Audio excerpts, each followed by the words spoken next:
Hey everyone, welcome back to the Total Survey Design Podcast. My name is Asdren Soma. I was recently invited to give a guest lecture for a marketing research class at Washington State University. I thought I'd record myself giving that guest lecture and share it here for those of you who might find it helpful. I organized the lecture assuming this might be the only time some of those students would get a formal lecture on survey design. So it's a broad, very generalized lecture on the subject. Keep in mind that this guest lecture is meant to introduce complete newcomers to general ideas and considerations for survey design. I also offer a few general tips on survey questionnaire design. And remember, this is just a brief introduction, so please, take this intro with an open mind. Use it as an opportunity to broaden your understanding of the subject, and realize that there really are many more questions to be asked and things to be learned about on the topic. A couple notes about this recording. I removed some local references that would not be clear or relevant to a broader audience. I also remove any student voices, recording my own voice in place of any questions or in-class interactions by any students, adding a reverb and distorting it a bit to try to make it stand out, like this. Anyways, let's jump into the episode. Enjoy. So let me just begin by saying my name is Asdren Soma. I'm a PhD in sociology and survey methodology. And I got my PhD here at WSU, Wilson Short Hall, which is the next building over in 2025. But let's get to it. Let's get to survey design. Like, what makes a good survey design? And the whole idea behind creating a good survey is that your goal is to get good data. And so there's this saying, right? Garbage in equals garbage out. If you have a poor survey design, you're going to get really bad data. And a lot of the times people think that good survey design equals just good questionnaire design. But the problem is the questionnaire is just one part of the survey. Good survey design includes thinking about surveys more holistically, and I'll get into that in a little bit. So the very first thing, and I know all of you probably have this already figured out, with any survey that you design, and again, I want to emphasize that I'm assuming that a lot of you are not going to take another survey methods course, and that's fine. But if you learn anything about surveys and you need to use surveys in the future, I'm going to do my best to give you the best knowledge that I can in this short period of time. So for any survey, when you start it, write down your research question right at the top. Like literally, if it's a Word document, write it at the top. A piece of paper, write it at the top, because every time in every piece of the survey, you want to go back and reference what your research question is. You want to tie it back to that, or like what your objective is. So thinking about the other aspects of survey design, you should ask yourself, what are you aiming to learn? Like, what's the real goal of this survey? And while you don't have a budget necessarily for this survey itself, scientific surveys, like most surveys that we do, they might be like no cost. It's only the cost of our time and labor. A lot of scientific research, like for my dissertation, my dissertation costs about $10,000 to collect the data. That's like the shoestring budget. The Cadillac version of that data collection might have been like $50,000. The most expensive survey that I could think of on the top of my head is the U.S. Census, which for the 2020 U.S. Census, just one survey cost more than $16 billion. So you have a huge range of the cost, and it really influences how good your data is. But even if you have a small budget, a few $100s, it can make a huge difference on the quality of the data that you can collect. And then you have to know what your time frame is. And finally, your target population. So for this project, I heard that there's this research question about trying to figure out why is it that W students might not be going to this business in downtown Pullman, correct? All right, so your target population then becomes WSU students. And we have about 20,000 of them here in Pullman.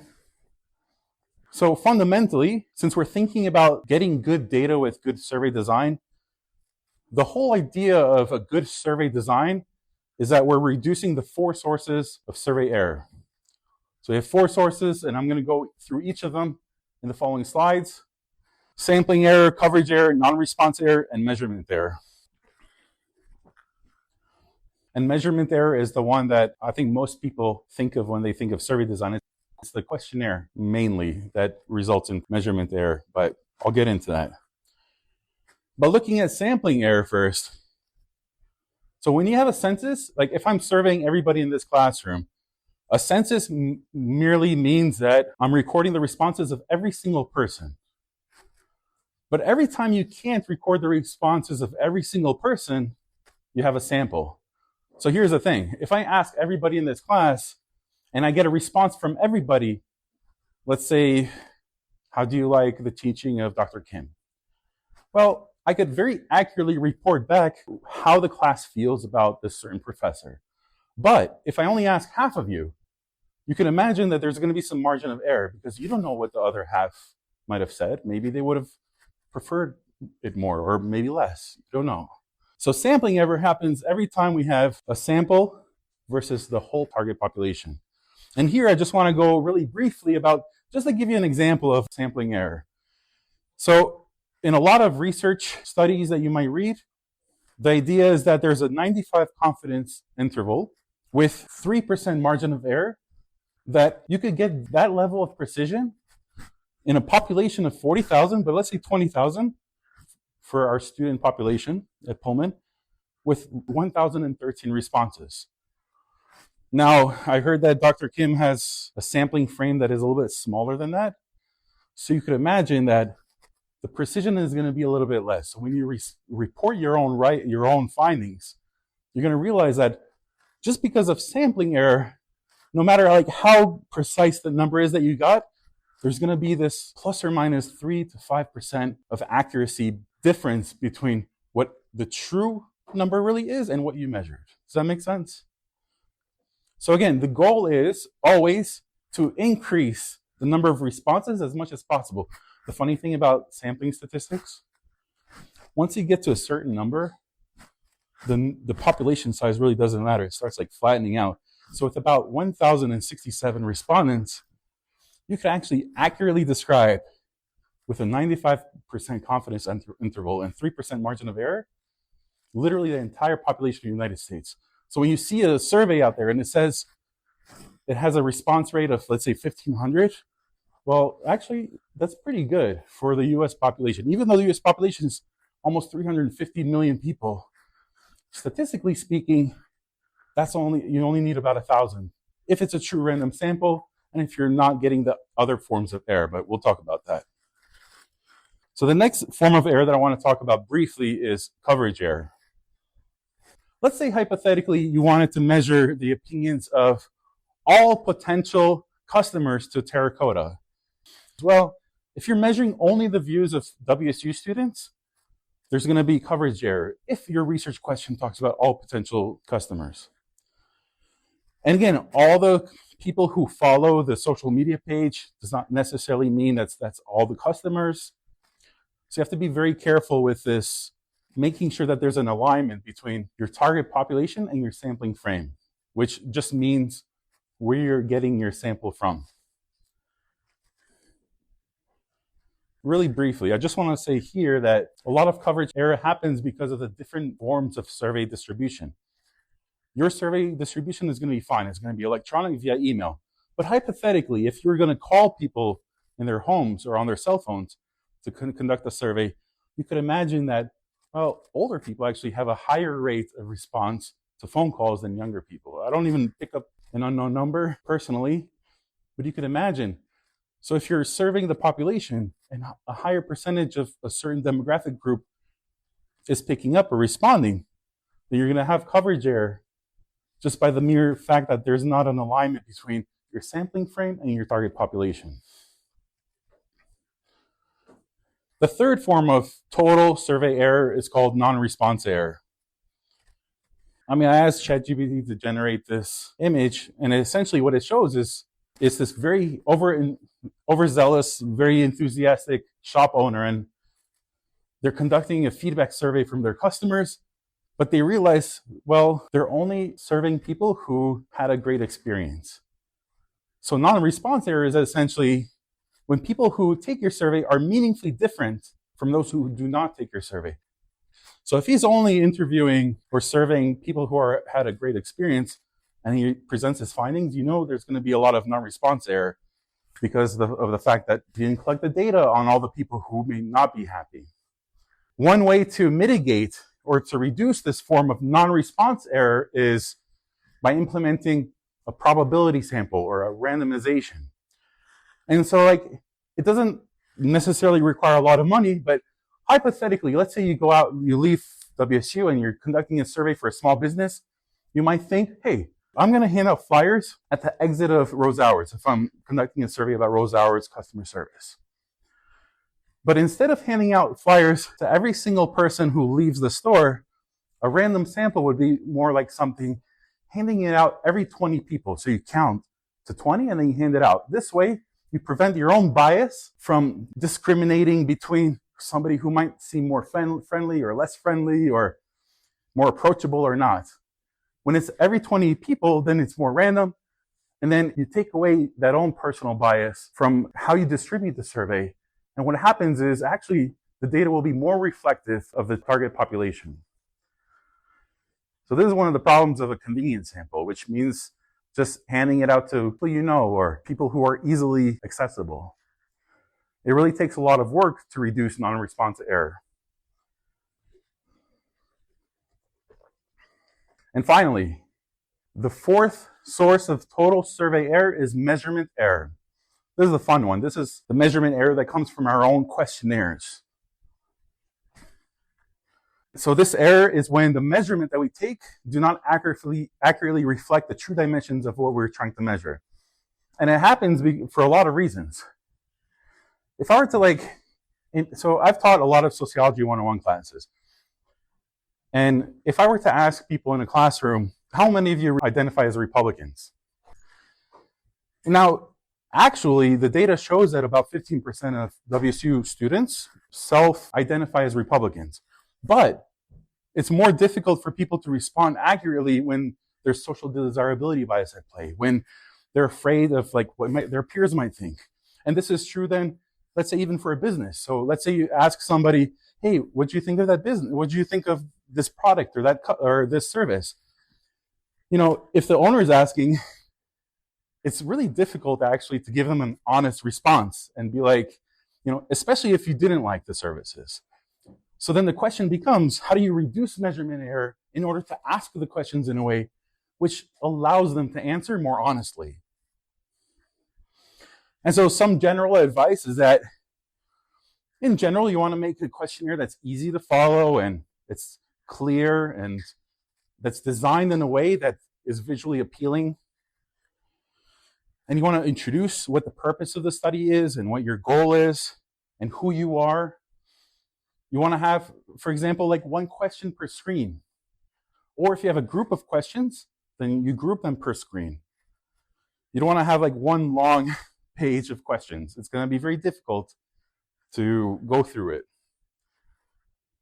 And just talking about Don Dillman a little bit, the theory that drives the ideas behind reducing the 4 sources of survey error all stem from this idea of social exchange theory.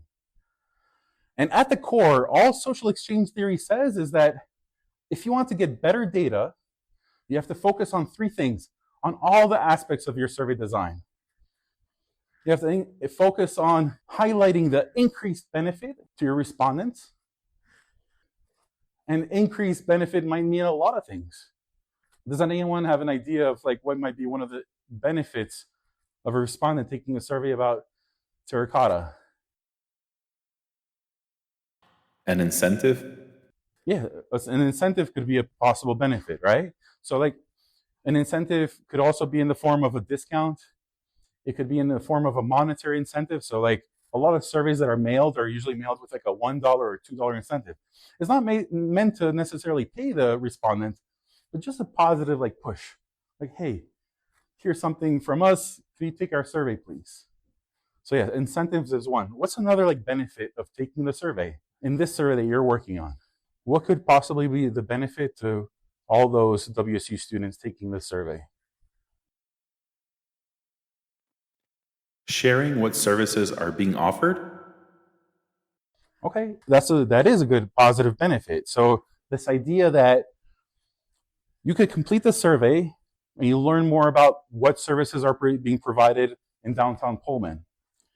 But also another benefit is that, hey, you get to share your thoughts on what you want as a potential customer at that business in downtown Pullman. So if you're designing an invitation to the survey, when you send this email inviting people to take the survey, you want to highlight the benefits to the respondent. You could highlight them in several ways. You could say something like, here is your opportunity to share your thoughts on a business in downtown Pullman that you might be a patron to. If I'm doing a scientific survey, sometimes I just say simply, help us complete this scientific study to further the progress of our understanding of a certain topic. Or I might offer them a link that shows other research in the field. And one of the reasons why it costs my dissertation research $10,000 is I actually pay people a couple dollars each to take my survey. So those are some of the benefits. Reducing burdens means reducing the time it takes for respondents to take the survey, but also things like the cognitive burden, the frustration that people feel from taking a survey. Like sometimes there's a very complicated question, and every time a respondent has to think about it too much, you're going to get worse data. So one of the things when you're writing your invitations for your survey is you want to highlight whether or not there's going to be. So if your survey only takes 2 minutes, you highlight that. You say, our survey only takes 2 minutes, because then you're highlighting the potentially smaller cognitive burden or time commitment for your respondents. And finally, trust. So how do we highlight trust as a researcher from WSU? By protecting the privacy of respondents. Ensuring that you're respecting the privacy of your respondents by protecting their data. You could literally share in your introduction email where you're trying to get your respondents. You could literally say something like, your responses will remain confidential and the data will be aggregated, because that shows that, hey, maybe they can trust you. Another thing you want to do, especially as a WSU student, is you want to use your WSU affiliation. Use the WSU logo or whatever college you are a part of. Send it through your wsu.edu email. And another small thing that really helps with trust and authority is when you sign off your email, or if it's a letter, add your signature to the end. Adding contact information also increases their trust of you, saying, hey, if you have any questions about the survey, this is how you could get in touch with me. All right, so let's dive into measurement error. There are two main categories of questions that you could choose from, essentially, when designing a questionnaire. Open-ended question and closed-ended questions. There are pros and cons with each. And going back to social exchange theory, when we're thinking about reducing cost, increasing benefits, and increasing trust, we want to apply that thinking even in the selection of the type of question that we choose. So here, for example, if we're asking how old are you, do you need to, let me just ask this much, do you need to ask people's exact birth date in order for you to be able to fulfill whatever your research question is? You don't need to ask the birth date. You don't even need their birth year, really, right? So in order to reduce cognitive burden, but also increase trust, because you're saying, it's not that I need your personal data, but I just want to get an idea of who the respondents are. You could ask by age. You could ask by what year you are at WSU. But a categorical, closed-ended question would be better for when you're asking about age. Let's look at the fifth question here. I don't know if you can read it all the way in the back. I'll read it out loud. Why did you purchase an LG brand HD television? And now there are so many different reasons why you might purchase one. So in this case, it makes more sense to leave it open-ended than it does to leave it closed-ended. Because you can see the response options on the right for the closed-ended question. There's just so many reasons why. How do you decide between open-ended and closed-ended questions? So that's a great question. I'm going to talk about pre-testing later, a little bit later, but just a little brief peek into pre-testing. One of the things that I do as a researcher when I develop a survey is a lot of the times I will have open-ended question first. But then when you pre-test it, let's say with 20 people first, with your friends, with people that you know, and you start seeing a pattern, if you start categorizing them, you see that there's like 4 or 5 categories, then you develop that closed-ended question. So you have to pre-test and you have to adjust. Another problem is this. People start with the closed-ended question and they include the other button and they pre-test it. And then let's say they pre-test it on 20 people and 19 people click on other, then you know, hey, maybe it makes sense to keep it as an open-ended. So it's all about like, there's no right answer to this. That's why it's really difficult to teach really good survey design, because it is this process of art and science coming together of like pre-testing, and every target population is different. Every survey is different. Even with all the variables the same, the fact that time moves on, people change, psychologically change. And so it's really difficult to design, quote unquote, the perfect survey. Isn't it more difficult to analyze open-ended questions? So open-ended questions might like cause more trouble, but here's the thing. The open-ended questions, while it may be more difficult to interpret, they also offer the opportunity for richer responses. And so it becomes the question about like, how do you interpret the open-ended qualitative data? I mean, there's a whole field in this, right? But the idea is that, yes, you'll have to go through it manually and really sort through and see if there are themes that emerge. It does become like a little bit more difficult, but I think depending on the circumstances, it could also reveal more truths about your target population. And then again, it all depends on your research question too, like what it is that you're trying to figure out. But yeah, that's a really good question. And that's something we could talk about for hours in and of itself, right? All right, so just talking about your survey design in general, make sure to limit the number of questions in your survey. So we talked about how we all have this research question in hand. And I know it seems probably like very straightforward. A lot of you have done this kind of process in high school and probably even in middle school, right? But I just want to give this one example of how a research question leads to an outcome. So you have this example, very simple. I try to find the simplest example, and it says, does studying for an exam increase test scores more than not studying for an exam? Let's say we have an assumption, we want to test it. So we design a survey, and so we have our questionnaire here. And the question asks 2 questions, one for the independent variable and one for the dependent variable. Did you study before an exam? And what was your test score? We have 2 variables. The third panel here, it shows that stage after collecting the data, of data analysis. Here as an example, I have that those who studied for the exam got on average an 87% score, than those who did not, who got an average of 44% score. And then you write the report in a business report, or in a paper that you're going to publish, and it literally says, in the paper it says, students who report studying before an exam have showed 43% higher exam scores than those who did not.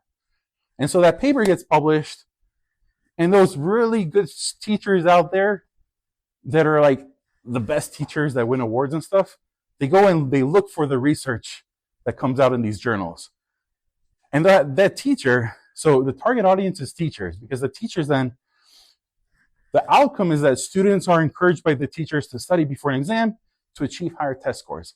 It's a very simple outcome.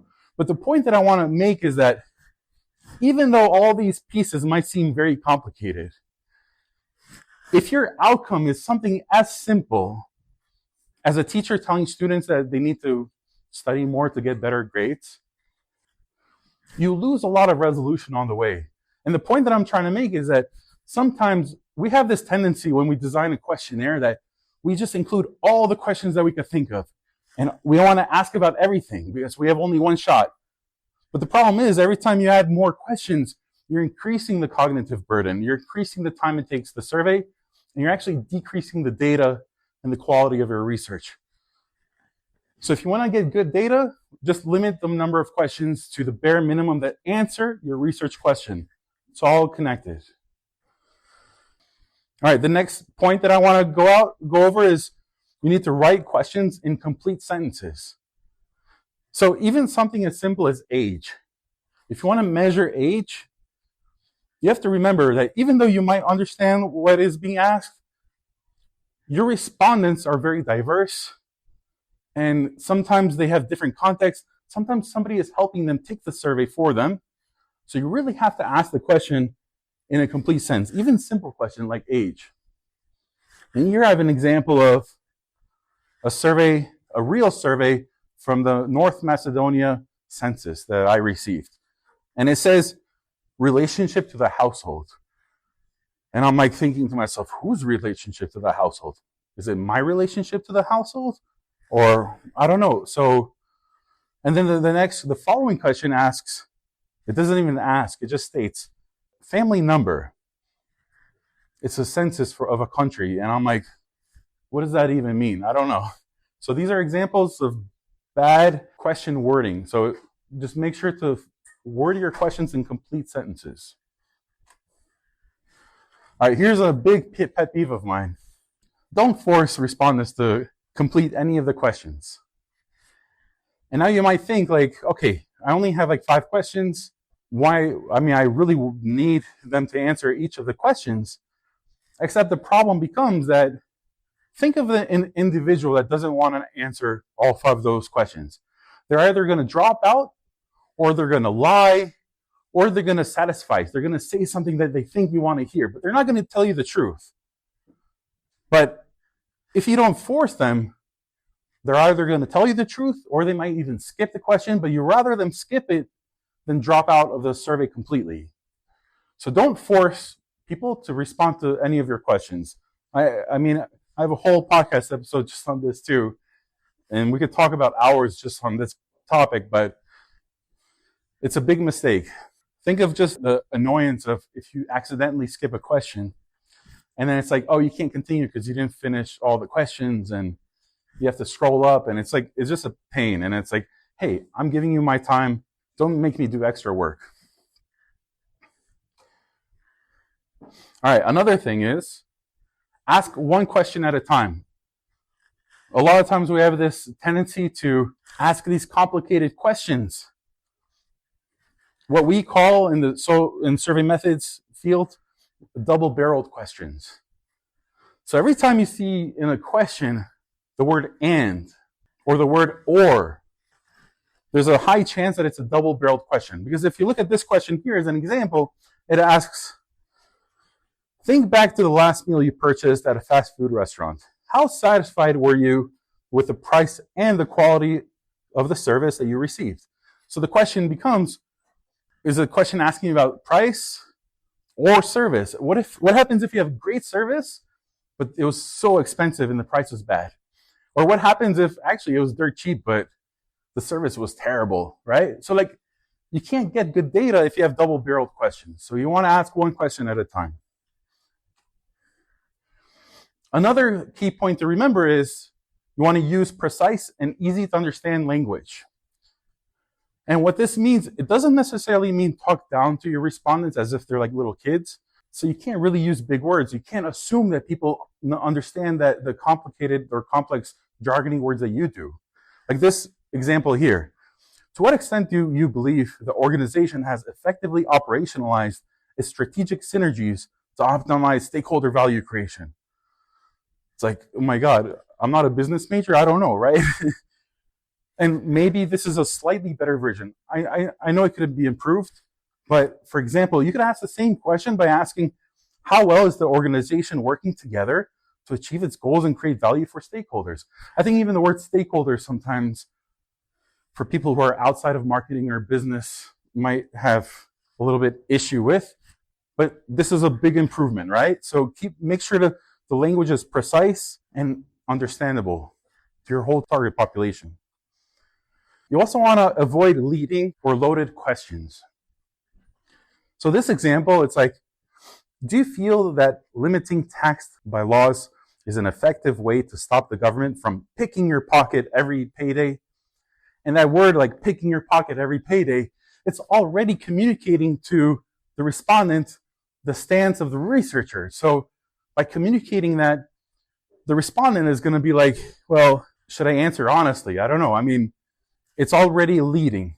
And just to go back a couple of slides, here, for example, this question is also leading, let alone that it's double-barreled. But the second part of the question where it asks, how satisfied were you?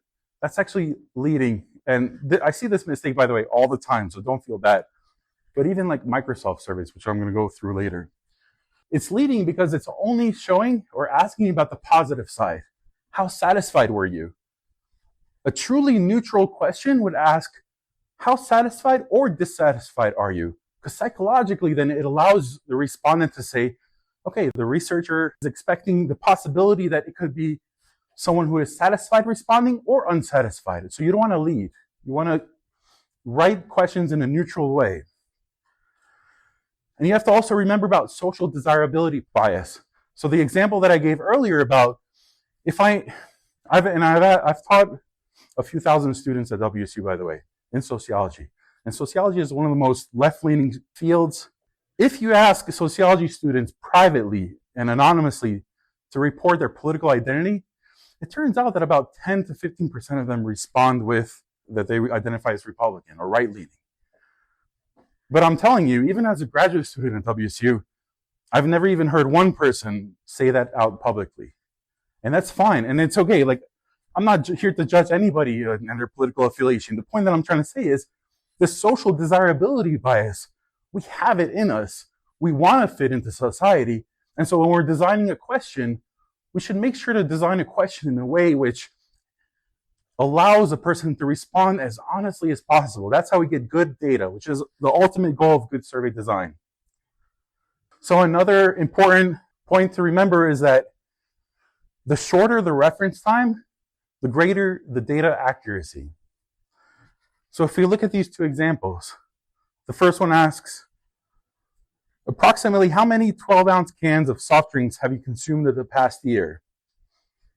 And a better formation of this question might be, approximately how many 12-ounce cans of soft drink have you consumed in the past week? It's easier to remember how much you might have drank in a week than it is in a whole year. There are two problems here. One is that it's really difficult to ask people to think back so far in the past. If you ask most people what they ate for breakfast yesterday, they could remember, but not last week on Tuesday. And another problem here, remember when we were talking about reducing the cognitive cost, the cognitive load to respondents. If we're asking them to do math, that's decreasing the data quality. But if we ask this question and we still want to do the calculation per year, we could just multiply this per 12. Does that make sense? Yeah. How do you know how far back you can ask? It's difficult to say like a rule that's like written in stone. But the idea that you should remember and take away from today is the further back in history that you have to ask somebody to remember, the more difficult it is going to be for them to remember. Does that make sense? There are some tricks that we survey methodologists use to get better data. For example, we might anchor the timing. Like we might say something like I guarantee you I could figure out about what half of this class ate on dinner on this one November day. I mean, if I ask everybody what they had on Thanksgiving, right? So anchoring it to certain points might help, but in general, the general rule is that the further back in time you go, the worse the data quality is going to be. Here's a key point about question response options. Question response options, like the choices that we have in the survey questions, they have to be mutually exclusive, which means that if you select one option, that you don't also fall in a different category. So for example, for me, I'm 40 years old. Unfortunately here, it's like, well, technically, I would fit in this category and this category. So that's not mutually exclusive. The second part is it needs to be exhaustive. And exhaustive just merely means that every possible response option for respondents has a choice on the question scale. Up to 20 years old is missing. So younger than 20, right? If somebody is taking this and they're 18, they don't have anywhere to click. For age, it's really easy to picture, but a lot of times when we have more complicated questions, it's difficult for us to imagine what categories we might be missing. And therefore, that's why it's really important to include those other categories, or even a category for I don't know, for does not apply, and even I prefer not to say. Instead of somebody skipping a question, it's better data if you know that they prefer not to say than if they just skip it. Because if they skip it, you don't know if they just skipped it by accident or intentionally. So it's always better to have a clear indication from the respondent about why they did not answer a question. Give respondents a neutral response option. This is one of those, it's another like hotly contested topic, I would say. But here's the thing, here's my argument for this. Even though a lot of us, especially you're in market, most of you are like marketing majors, right? I'm guessing. A lot of people, we have strong opinions for things. But what we fail to do sometimes is we fail to imagine that there are other people who might not be as strongly opinionated as us. Like this question, and it asks, rate your level of agreement with each statement. Chocolate ice cream is delicious. Most people would agree with that. Chocolate ice cream is satisfying, okay? Chocolate ice cream is indulgent. I don't know, maybe. That's why it's good to have a neither agree nor disagree. Even for very contentious topics, if you're measuring something that is like very polarizing, there might be some people who say, hey, there are actually good arguments for both sides of this, so I don't know if I agree or disagree. That's why you give them an option of responding how they want to respond, to be that given that mutual, that exhaustivity of the response options. There's a real survey from Microsoft that we all have probably seen. If you can, label the response options. You don't want people to guess which responses they should pick.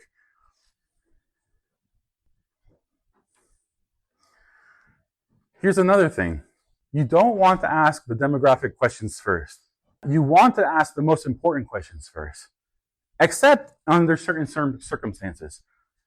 If your most important question is a controversial one or a difficult question, you might want to save that for a little bit later, because you don't want a person to drop out right away with a huge cognitive burden. All right, this is the last point that I want you to take away. I really need you to drive this into your minds that every time you design a survey, you have to pretest it. Because even though it might make complete sense to us, you pretest it yourself. Sometimes you find errors in the design itself, yourself. You pretest it with your friends and family, and you ask them, hey, was any of the wording confusing? Were there any missing response options? Or visual problems or technical errors? So pretesting is key. Well, that's the live recording of my guest lecture. I hope that if you made it this far, that you found it useful. If so, I ask that you do me a favor and click like on this episode if you found it on YouTube, that you rate the podcast positively, and that you subscribe to the podcast. And if you think someone can benefit from this episode, please share it with them. If you have any questions for me, or if you just want to write to me and say hi, you can write to me at totalsurveydesign@gmail.com. And thank you for listening.